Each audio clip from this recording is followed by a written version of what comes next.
नमस्कार दोस्तों, इस चैनल हेल्प पीपी में आप सभी का स्वागत है। आज काफ़ी इंपॉर्टेंट क्लास रहेगी। जो 10 मिनट की हमारी मार्क्स बूस्टर सीरीज चल रही है उसमें आज की ये क्लास है।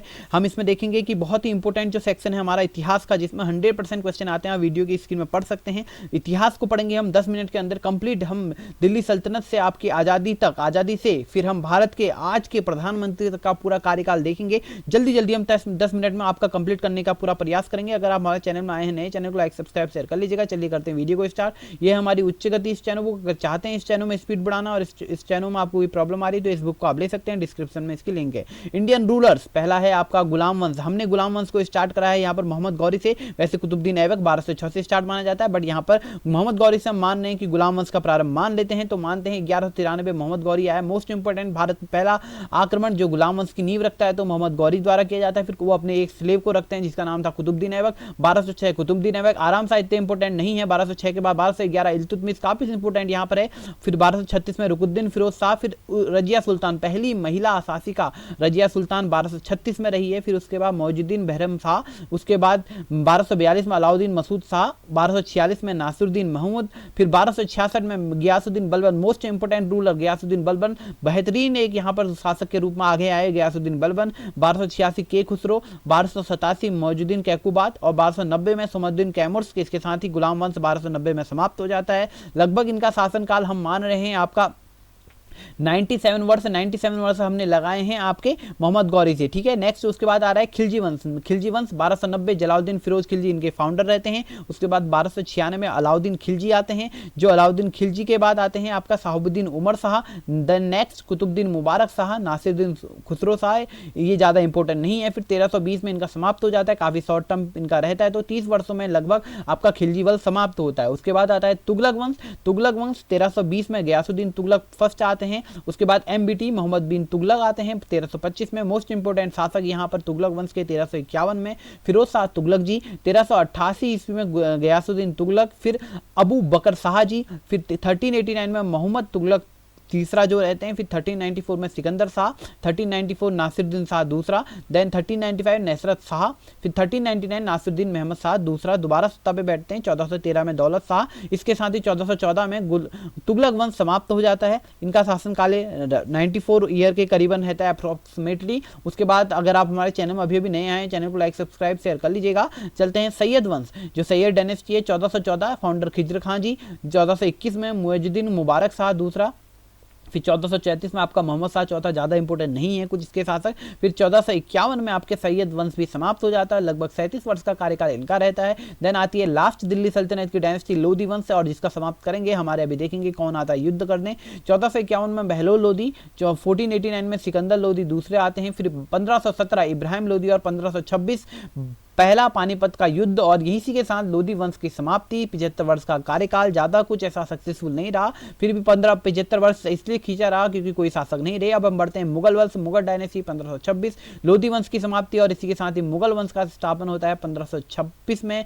बाबर का द्वारा इब्राहिम लोधी के साथ पानीपत की पहला युद्ध लड़ा जाता है, और इसी के साथ मुगल डायनेस्टी का यहाँ पर निर्माण, मुगल डायनेस्टी यहाँ पर बनती है। 1526 में बाबर आते हैं, 1530 में बाबर का बेटा हुमायूं, फिर हुमायूं के बाद हुमायूं बीच में कहीं चले जाते हैं, युद्ध होते हैं बीच में, उन्हें हम किसी और उसमें देखेंगे। अभी हम शासकों की बात कर रहे हैं तो 1539 में मुगल वंश आता है बीच में। उसके बीच में एक सूरी वंश निकल के आता है जिसे हम 1539 में शेर शाह सूरी के नाम से जाना जाता है। बेहतरीन एक शासक के रूप में ये उभरे। 1545 में पुनः इस्लाम शाह सूरी निकल के आए। फिर 1552 में मोहम्मद शाह सूरी आए और इब्राहिम सूरी, फिर 54 में फिरोज शाह सूरी, और फिर मुबारक खान सूरी, सिकंदर सूरी, और 1555 की से ही आपका सूरी वंश समाप्त हो जाता है। सूरी वंश लगभग 16 साल चलता है। फिर पुनः आपका मुगल वंश वापस आता है, और मुगल वंश में हुमायूं दोबारा गद्दी में बैठता है 1555 ईस्वी में। फिर 1556 में हुमायूं का बेटा अकबर, फिर 1605 में जहांगीर सलीम, फिर 1428 में शाहजहां, फिर आपका 1659 में औरंगजेब आते हैं, और 1707 में शाह आलम फर्स्ट, जो आप देखते हैं अभी हम आज़ादी की जब बात करते हैं तब शाह आलम का आपने नाम देखा होगा। फिर 1712 में जहादर शाह, फिर फारूक सियार, फिर रौशिद राजत, फिर रौशिद दौला 1719, फिर नेक्स्ट ईयर ये आपके ज़्यादा इंपॉर्टेंट नहीं है। 1754 में आलमगीर, 1759 में शाह आलम, फिर अकबर शाह और लास्ट